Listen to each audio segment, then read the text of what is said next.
Alright, welcome to another edition of a little Baker Tech video for you guys here. We're working on a XL6. This one happens to be for the S&S 100-inch block setup.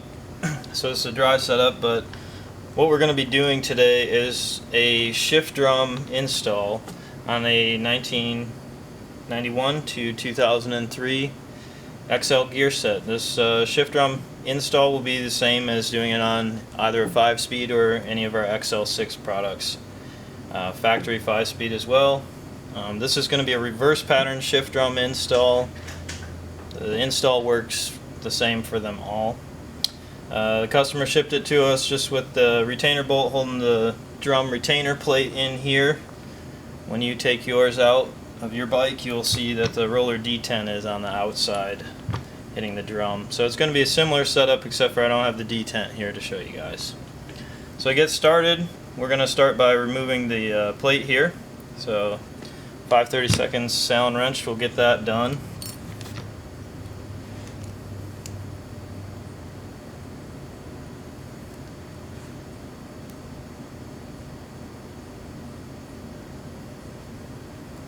And you're just going to want to remove that screw and set that aside. And you can simply, that came off easily, but I just popped off the roller detent plate. So we're going to set this aside too, not to get it confused with our new reverse pattern style. And then turn the gear set around.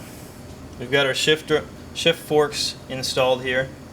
We need to remove these pins, and then underneath that are some other the guide pins for the shift drum and forks. So we'll start by removing these, and these should come out pretty easily. I don't even need pliers to bend them over.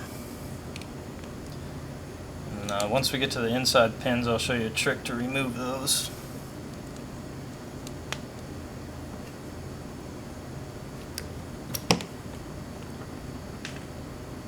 Don't be reusing your cotter pins on this setup. You know, the kit's going to come with 3 new pins, and you definitely don't want to reuse those. They're brittle once they've been bent, and they can go through the transmission if you do try and reuse them. They'll break off. Get this third one out here.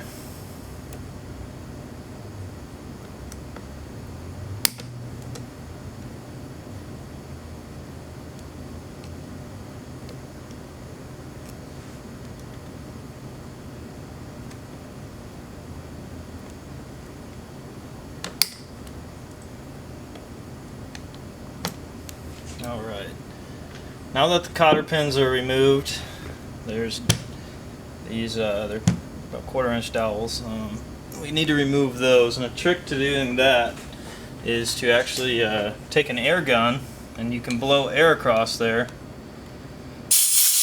and with a little bit of luck, they will come out.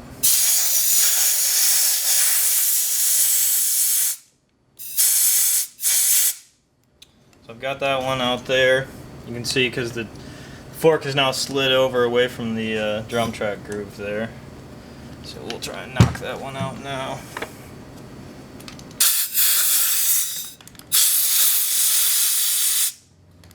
It's going to fight me a little bit.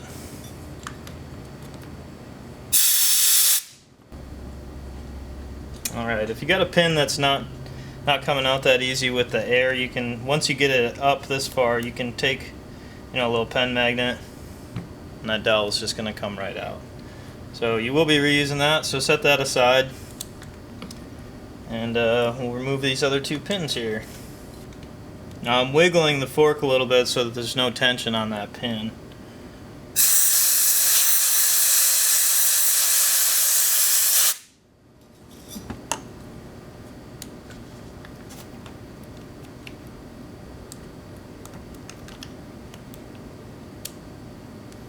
I've got the 3rd pin out.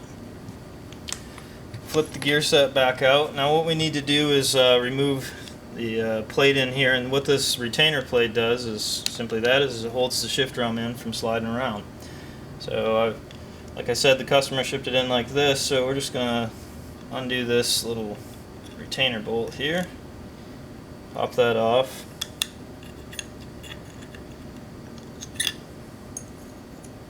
And these will be reused, so we'll set that aside.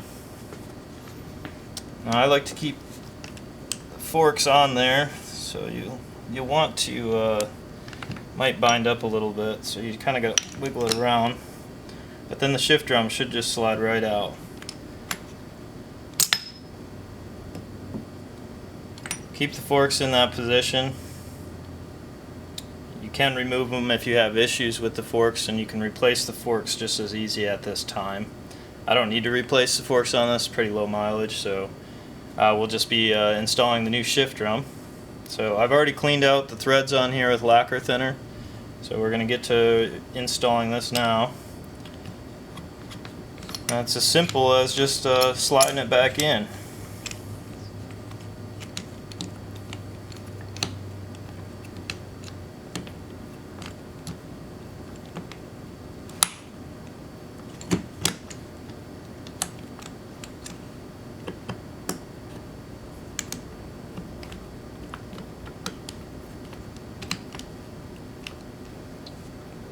Now you want to get lined up here.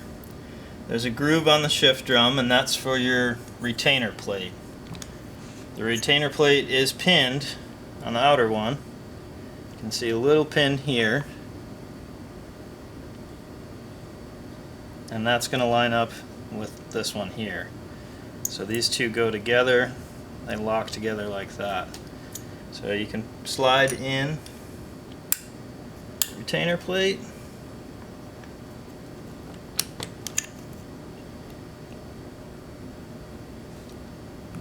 lock, put this one on here, make sure that dowel pin stamp part is facing in towards it so they lock together, and then we're just going to reinstall this retainer bolt.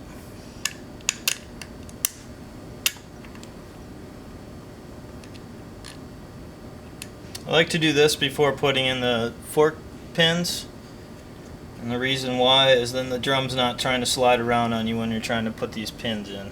So pins are going to be as simple as rotating your shift drum around so that you can see, it's going to be hard on camera, but so that you can see the fork groove on the drum through there. So put the pin in, you can slide it in, and you'll just want to push it down until the fork is unable to slide freely on the shift drum. On to the next one. Locked in.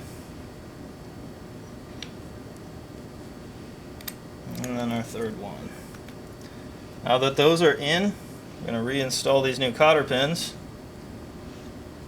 And those you just want to bend over nice and neat so that they wrap around the fork itself. And then I like to squash down the end here. That really keeps them in place. Do the same for all three.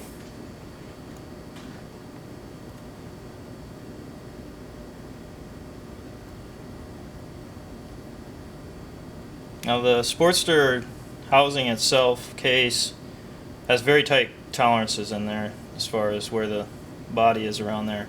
So making sure that the cotter pins are not above the fork is going to be key for clearance issues.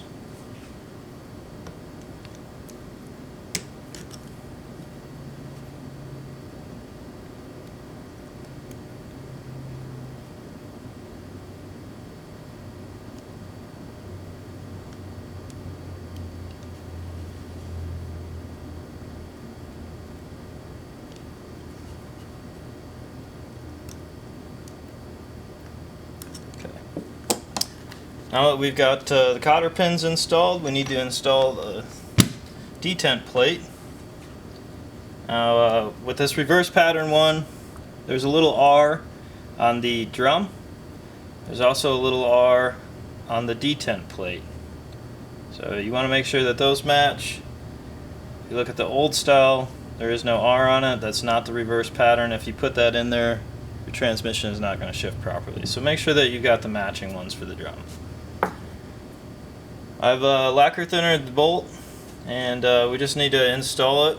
Going to use red Loctite and torque it down to 135 inch-pounds. So, detent plate has holes in it. These holes are going to match up with the pins on the drum, so it makes it really easy to install. Got your gap here, so we just match the gap there, and that should just slide on with ease. So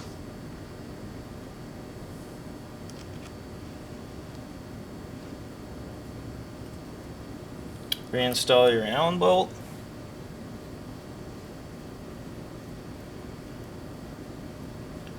Now the shift drum's probably going to turn a little bit, which is fine for now. It's going to allow us to be able to torque the down to the shift drum. So we'll just torque that down.